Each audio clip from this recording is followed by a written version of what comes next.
ani adai dorangani assembly se taseng na khoi hoi ya mi yam ba haidana hekta mi chani chohum lising gi mathakta tin banate akoi chamu khakta sina mi khoi su khangi sigi silent zone sina khoi changjan ba ya makoi na hana ge to lon bane duga moi so panjan bane ba so panjan ba du phare akoi namam ga su phare akoi se moi police ma'am la le du di tawgon ko akoi pham ga ngare noi paw phongna biro office beram to su na ro na tra gana moi rom dagi ani moi gi leiriba members sing MLA sing sina respond am tang pibiramo akoi session se numi tara ngani le ra pham gani na tra ga kunthra ni le pham gani na tra tha taruk le pham gani akoi di pami de any answer du pam bai wani haina dana khoi si leira kanda paw phongna ri du tawri sum tor matam di sum haugar ga pung se manga ga minute tara kun ka salak pa si di akoi si lo salon na tra ga di noi ke no tor ani na ha ba dagi ai akoi di haugat chare haugat pa matam du da ima sing khara pen dam na ha te akoi bungo sai de su wang na ke no tor ga hekte ya bra haidana moi na sai lon gi ba so do akoi som lolam gani chalam dai si da haidana so macha ama khak macha haidu su moi turan adum khudak ta moi hangdo ki bani armaina lola ga tholak pa ne ba thola ma to no khoi di yara ma le na le kanda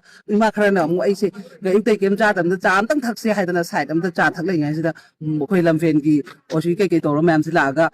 ima nang sumain taw dana kanu ngasi pha da ba dre kanu taw da ba dre police station cha da ba dre har ka maina pu bane ba pura kan da khoi pu se pung taro dai pu bani pung taro tai nang su thadur ko di noi na ure dana timing do adu bo moi dum thamaga kondang da hojik se heng pung ohum da la o ha ba gi po chu pinara kan ya na ra mana sign taw ma ga ma di pha bane te phari de khoi manga ne adu ga mana sign se taw ga responsibility lo ga heng pung ohum da lak pa da ya na ra kan adu maina khoi tholok bane adu heng ke do no ha ba di khang mangam de adu bo ai na ngasi sarkar da hangning di matam ju de assembly mai thagi bani ngasi di so machang khak adu gate ahum pan ba do gate ama khatang da chali be ma sing du gi pen da simfeti moi gi emotional ni khalaga taw boya ba po to he ne sarkar na khoi de yengna boy no urak pa se ma se akoi voice law di le poi akoi du hanjan so hai lai gini